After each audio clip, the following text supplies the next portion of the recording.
Hola a todos, bienvenidos una vez más a mi canal. In today's video, we are going to be talking about gender in Spanish.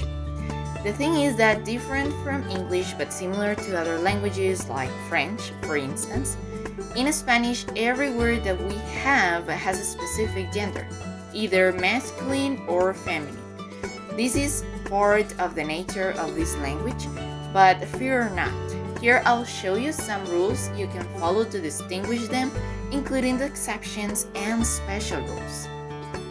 Let's start with the general rule. When we have nouns that finish in the letter O, these words are considered masculine or masculino in Spanish. In the case of the nouns ending in the letter A, they are considered feminine or femenino in Spanish. And in the case of the words ending in the letter E, they can be either masculine or feminine, though a great part of these words are masculine. Now, it's important to keep in mind that this is a general rule and doesn't apply to all words, though it does to the majority. So let's see some examples to illustrate better this rule. For masculine nouns, we have caballo, oso, zapato, espejo, chocolate, confite. As you can see in this list, the first four nouns end in the letter O and so match with the rule, and the last two end in letter E and are considered masculine. For feminine nouns, we have here galleta, camisa, computadora, cocina, serpiente, leche. In this list, the first four ending letter A match with the rule, and the last two ending letter E are considered feminine. Throughout time, it will definitely get easier for you to identify, since in most cases you can understand word's gender due to its characteristics or even to its origin. But for now, this rule will surely help you. Having this rule clear, now we continue with some exceptions and special rules. For the masculine gender, some words that don't match with the general rule are dia, which means day, alma, which means soul, and mapa, which means map.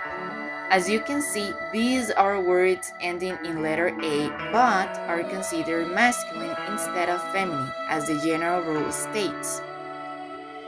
Regarding the special rules, we have that the words ending in these three suffixes are considered masculine. So, in the first row, we have masaje, which means massage, and paisaje, which means landscape. In the second row, we have amor, which means love, and dolor, which means pain.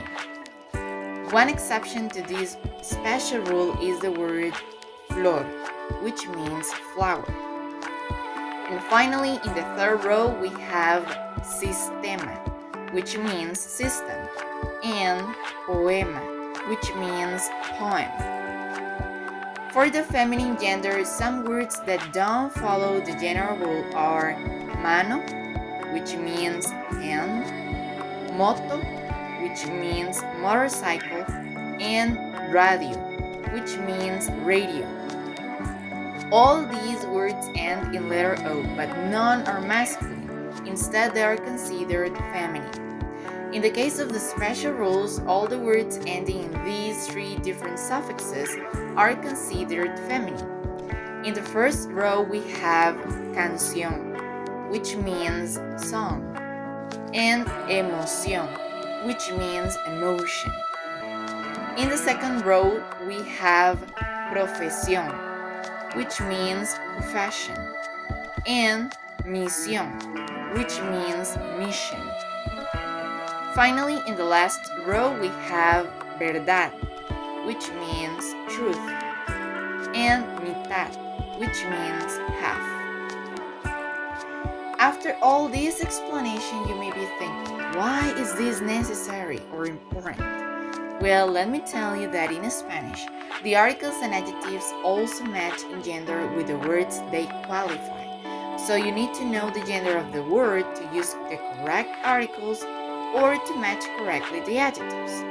Also, these rules can help you differentiate people when talking about professions and nationalities.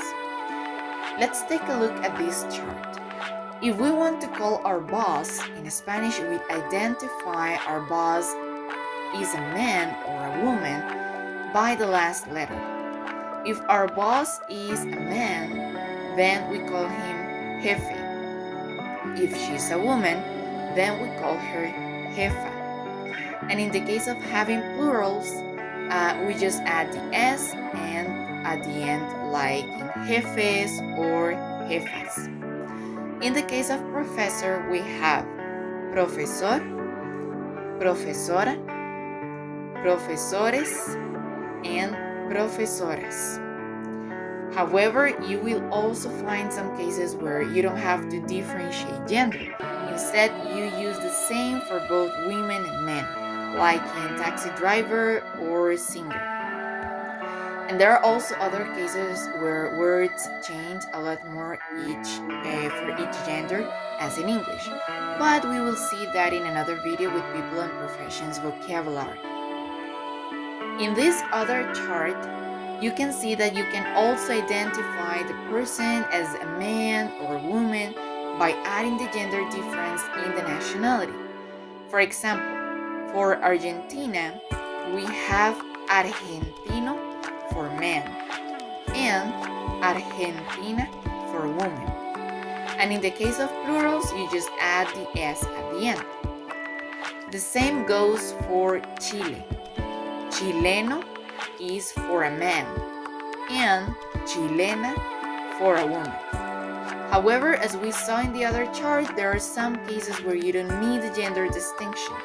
Instead, you just use the same for both women and men, like costarricense or canadiense. We're also going to study more about nationalities in another video. Quick fact about nationalities in Spanish is that they're always written in lowercase. You never use capital letters for nationalities country to English. And that is all we have for today. Thanks so much for watching this video. Don't forget to like, subscribe, and feel free to comment if you were left with some doubts or if you would like to learn more about another topic. See you next time. Ciao!